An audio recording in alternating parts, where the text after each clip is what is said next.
This is all of the trash that I've produced in the past 3 years.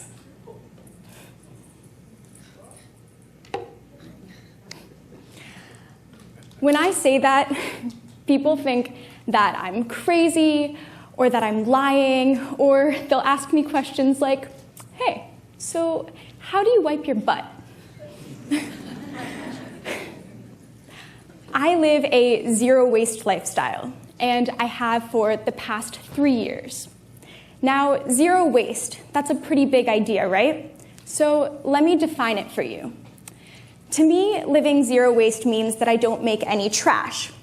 So no sending anything to landfill, no sending anything in a garbage can, and no spitting gum on the ground and walking away, right? No trash. This is a big concept. And this all started when I was an environmental studies student at NYU.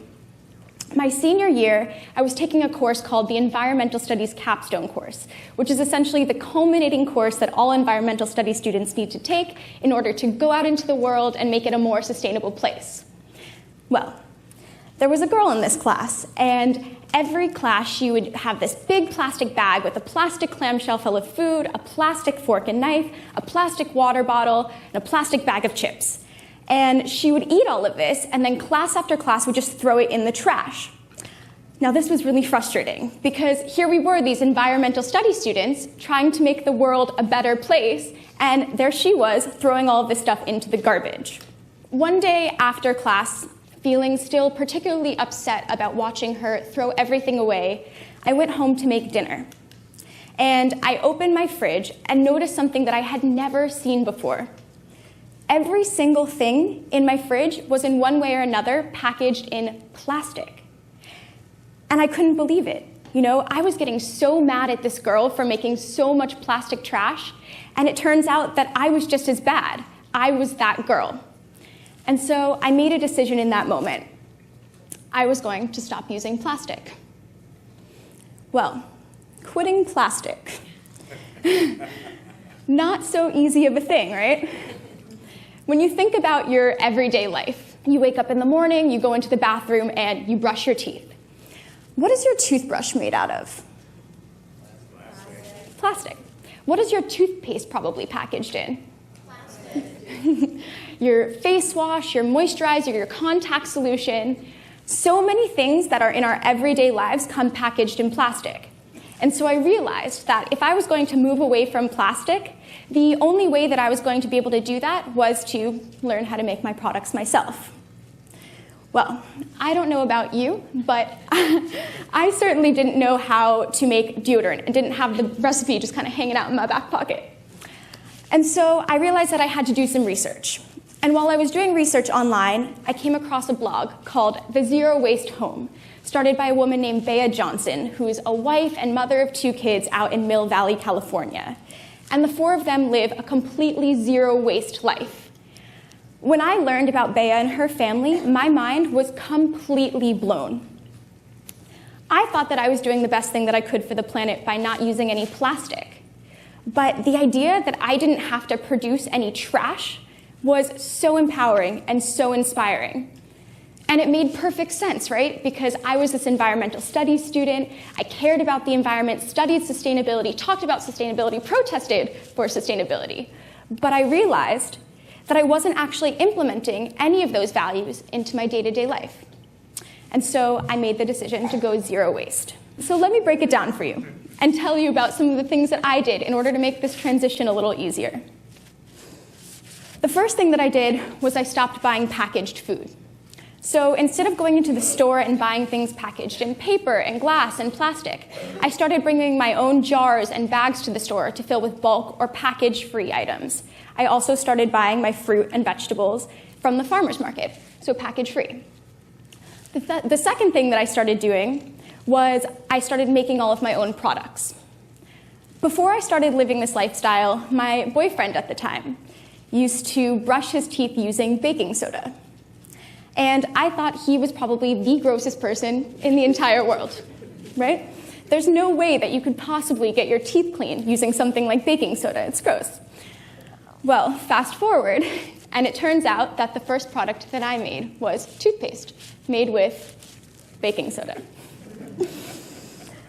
So over time, I started making all of my own products. When I would run out of something, instead of going to the store and buying a new one, I would learn how to make it myself. So when I would run out of lotion, I learned how to make it myself. Run out of deodorant, learned how to make it myself. Over time, all of the things that I had previously purchased were now ones that I made myself. The third thing that I started doing was shopping secondhand. So instead of buying new clothing and putting new waste into the waste cycle, I would buy things that were totally recycled, secondhand, so not making any new trash. The fourth thing that I did was I downsized. So I focused on having only the things that were truly necessary and that I really needed. Well, this was really, really hard because I'm the kind of person who's really sentimental, and I can tell you as to why a toothpick needs to be in my life. But after I really got through that process and I completely downsized, I realized that I had so many fewer things in my life, my home was less cluttered, and everything was easier to clean. And when you have fewer things, you realize that you take better care of them, right? So when you take better care of your things, you don't have this mentality like, oh, if I don't want this anymore, I'll just throw it out and get a new thing later. No, I only had a few things, and so I took care of them and wasn't sending anything to landfill. All this must sound pretty difficult, right? I assure you, it's not that hard. I'm just an average, lazy person, and I wouldn't live this lifestyle if it was difficult. In fact, the benefits of living this lifestyle far outweigh any of the negatives that you could imagine. The first benefit is that I save money. So I save money when I buy my food and the products, and when I make my own products, because I'm not paying for the embedded cost of packaging, so things are cheaper.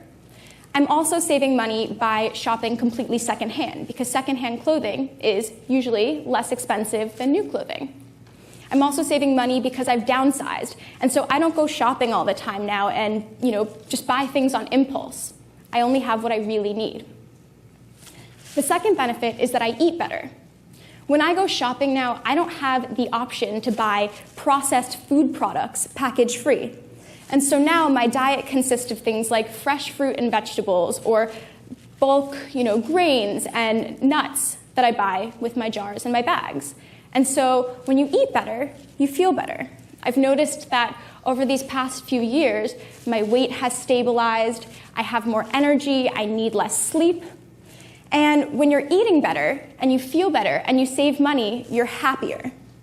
But besides those things, I'm happier because for the first time in my life, I'm living in direct alignment with my values. And why is this important, right? Waste. Well, waste is a really big problem.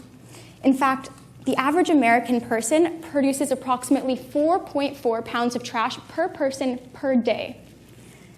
Over the course of a year, that's like taking 8.5 of your best friends and throwing them in the trash. Don't do that. It's not nice. So if you care about your friends and you don't want to throw them away, and you think that it's possible for you to possibly reduce how much trash you're producing, I have 3 simple steps for you. The first step is to actually look at your trash and understand what it is, because you can't solve a problem of having a lot of waste until you know what it is. So when I did this exercise, I realized that I had 3 main sources of trash. The first was food packaging, and so I learned how to shop in bulk or package-free.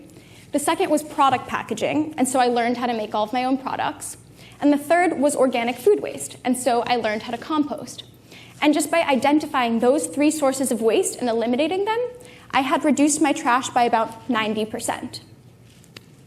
The second thing that I like to suggest is picking at the low-hanging fruit. So doing little things, one-time changes in your everyday life that have a large-scale and long-term positive impact. This includes things like using a reusable bag instead of a plastic or paper bag, or using a stainless steel or glass water bottle instead of buying plastic water bottles. Over the course of, however long, you realize that these little changes actually add up and make a big difference. The third thing that I like to suggest is the DIY, or actually learning how to make your products yourself. Now, I absolutely love doing this because when you go to a store and you have to buy products, you kind of have to settle and accept them as they are, right? If you don't like the way they smell, too bad. If you don't like the way they feel, sorry. If you don't like what they're packaged in, you don't have a choice. But for me, since I make all my own products, if I don't like the way they smell, I change the scent. If I don't like the ingredients in them, I change it. If I don't like the packaging, it's my choice. And so by making my own products, I have complete control over what I'm putting in my body. Now, I started living this lifestyle while I was still in college. And when I graduated, I had a real job, a real person job, in sustainability, which is exactly what you'd think I'd want to be doing, right? Well, at the same time, I was still running my blog, Trash is for Tossers, and I noticed that I was getting a recurring question. And it was something like this. Dear Lauren, I absolutely love the products that you're making, and I too want truly natural products. But because of life, family, friends, blah, blah, blah, blah, blah, I just don't have time to make them myself. Do you have any products that I can go out and buy that are equivalent? Thanks for your help, lots of love, person XYZ. So I went to stores and I started looking at products. And while I found that there were beauty products that were reminiscent of the ones that I was making myself, I didn't notice the same trend for cleaning products. When I looked at the ingredients of cleaning products, even the natural cleaning products contained ingredients that were really harmful, things that were carcinogenic and endocrine disruptive. You know, when I looked into it further, I learned that cleaning product manufacturers aren't even legally required to disclose the ingredients of their products on the product packaging. And so when we go and buy a product, we're at the complete mercy of the company, hoping that they have our best interest in mind. I feel that we, as consumers, have a right to products that are transparent and that aren't bad for us.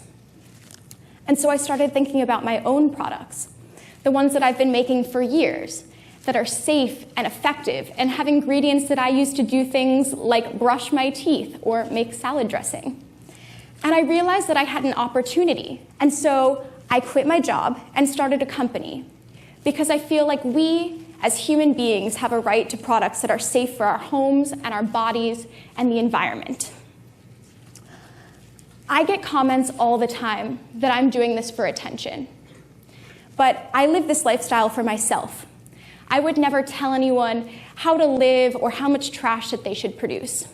I just want to provide tools through my blog and my business for people who, like me, want to reduce how much trash they're producing. I live a zero-waste lifestyle because, to me, it's the best way I know how to live a life that aligns with everything that I believe in. And what's the point, right? I'm just one person. What difference can I make? The point is simple. I want to be remembered for the things that I did while I was on this planet, and not for the trash that I left behind. Thank you.